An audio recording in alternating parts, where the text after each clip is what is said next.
சென்னையில பறக்க இருந்த விமானத்துல 2 பயணிகள் ரகளையில ஈடுபட்டு இருந்த நிலையில போதையில ரகளையில ஈடுபட்டு இருக்கிறார்கள். இந்த நிலையில அவர்கள் இருவரும் கைது செய்யப்பட்டிருப்பதாக தகவல். கூடுதல் விவரங்களை செய்தியாளர் தாயுமானவன் வழங்க கேட்கலாம். தாயுமானவன் வணக்கம். என்ன நடந்துச்சுன்னு விவரம் தாயுமானவன். சென்னையில் இருந்து மலேசியா தலைநகர் கோலாலம்பூர் செல்லக்கூடிய ஏர் ஏசியா பயணிகள் விமானம் இன்று அதிகாலை புறப்பட தயாரானது. அந்த விமானத்துல 186 பயணிகள் மற்றும் 10 விமான ஊழியர்கள் உட்பட 196 பேர் ஏறி அமர்ந்திருந்தாங்க. அப்போது விமானத்தில் பயணித்துக் கொண்டிருந்த மலேசிய நாட்டு குடியுரிமை பெற்ற இந்தியர்களான 35 வயதான நந்தகுமார் மற்றும் 36 வயதான பிரசாந்த் ஆகிய 2 பயணிகள் திடீரென போதையில ஒருவருக்கொருவர் சண்டையிட்டுக் கொண்டதோடு அடிதடியில ஈடுபட்டதோடு விமானத்திற்குள்ளே கூச்சல் குழப்பம் செய்ததாக தகவல்கள் என்பது வெளியிடப்பட்டிருக்கிறது. இதனால சக பயணிகளுக்கு இது ஒரு பெரிய பிரச்சனையாகவும் இருந்து வந்தது. இந்த நிலையில தான் விமான பணிப்பெண்கள் 2 பயணிகளையும் அமைதிப்படுத்த முயன்றாங்க. ஆனா அவர்கள் தொடர்ந்து தங்களுக்குள் வாக்குவாதம் செய்து கொண்டிருந்த நிலையில் ஒருவருக்கொருவர் தாக்கியும் கொண்டிருந்த நிலையில இதை அடுத்து விமான பணிப்பெண்கள் விமானியிடம் தகவலை தெரிவிக்கிறாங்க.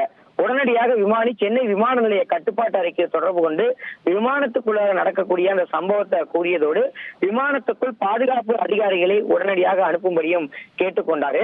அதை அடிப்படையாக கொண்டு விமானத்தின் கதவுகள் திறக்கப்பட்டு விமானத்திற்குள் பாதுகாப்பு அதிகாரி ஏறி 2 பயணிகளையும் வலுக்கட்டாயமாக விமானத்தில் இருந்து கீழே இறக்கப்பட்டிருந்தாங்க.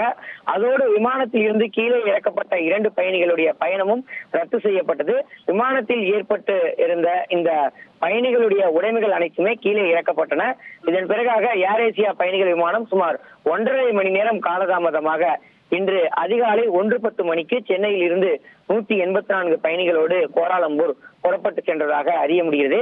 இதையடுத்து விமானத்திலிருந்து கீழே இறக்கப்பட்ட நந்தகுமார், பிரசாத் ஆகிய 2 பயணிகளையும் பாதுகாப்பு அதிகாரிகள் சென்னை விமான நிலைய காவல் நிலையத்தை ஒப்படைத்திருந்தாங்க.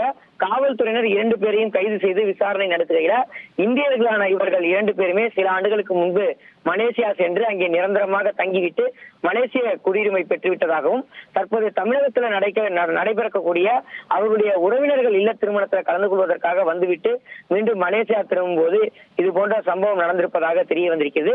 இதையடுத்து விமான நிலைய காவல்துறையினர் இருவரையும் தொடர்ந்து விசாரணை நடத்தி வராங்க. இந்த சம்பவம் சென்னை விமான நிலையத்தை பெரும் பரபரப்பை ஏற்படுத்தியிருக்கிறது.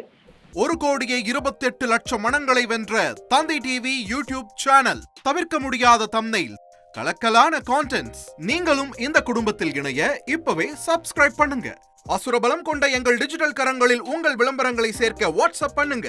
893988883778. Email advtthanditv@dttv.in.